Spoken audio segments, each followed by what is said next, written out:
I got so much motherfucking design on right now.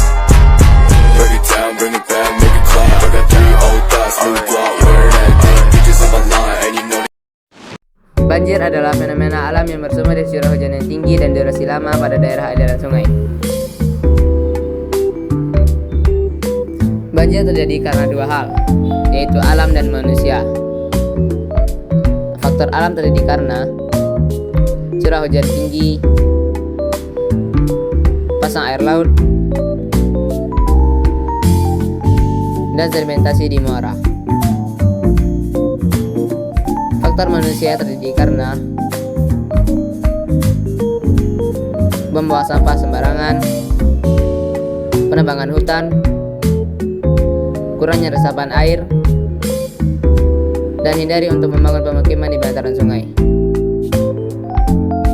Pencegahan pun tentunya bisa dilakukan dengan membersihkan sampah di sungai,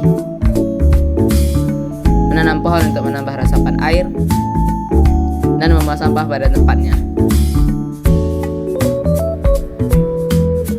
Saat banjir tiba, pantau informasi dari media massa.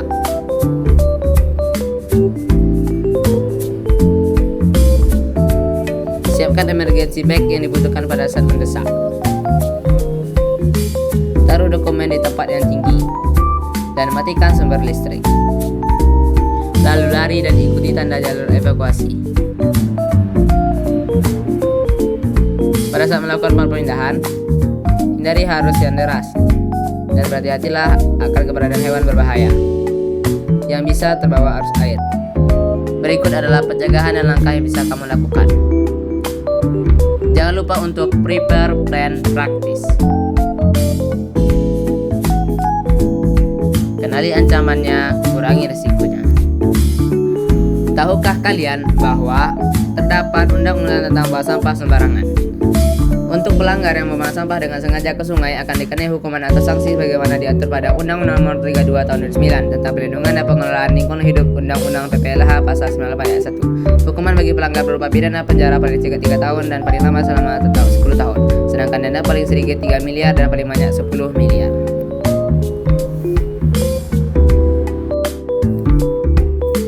Proses terjadinya banjir berawal dari curah hujan yang tinggi serta penyumbatan aliran sungai yang alias sampah dan penebangan hutan secara liar dapat mengakibatkan banjir, sehingga kita semua terkena dampak dari banjir.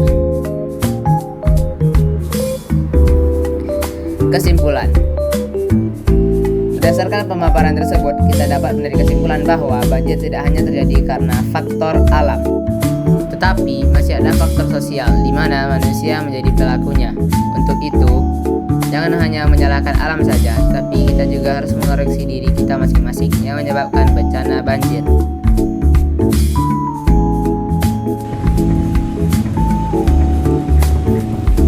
Hujan deras memicu banjir di New York, Amerika Serikat pada Jumat 29 September 2023. Curah hujan mencapai 13 cm pada saat-saat tertentu. Status darurat pun diterapkan di seluruh New York City, Long Island, dan daerah sekitarnya setelah hujan badai menggenangi jalur kereta bawah tanah dan jalan-jalan serta mengakibatkan penerbangan tertunda. Sisa-sisa badai Ophelia mengguyur New York City dengan hujan lebat yang menyebabkan banjir bandang di beberapa bagian kota itu. Badai dahsyat telah menutup sebagian besar sistem kereta bawah tanah Big Apple, membanjiri jalan raya, serta memutus akses ke setidaknya satu terminal di Bandar Udara LaGuardia. Banjir juga akan menyebabkan mobilitas masyarakat menjadi terbatas. Selain itu, otoritas kota New York juga meminta warga yang tinggal di apartemen bawah tanah untuk mencari tempat yang lebih tinggi. Pasalnya, sejauh ini sudah ada 6 laporan untuk evakuasi warga yang terjebak di apartemen bawah tanah. Namun hingga kini belum ada laporan mengenai korban jiwa di sana. Otoritas kota New York mengatakan hujan tersebut adalah yang paling parah yang pernah terjadi sejak badai Ida merendam sebagian kota pada September 2021 lalu.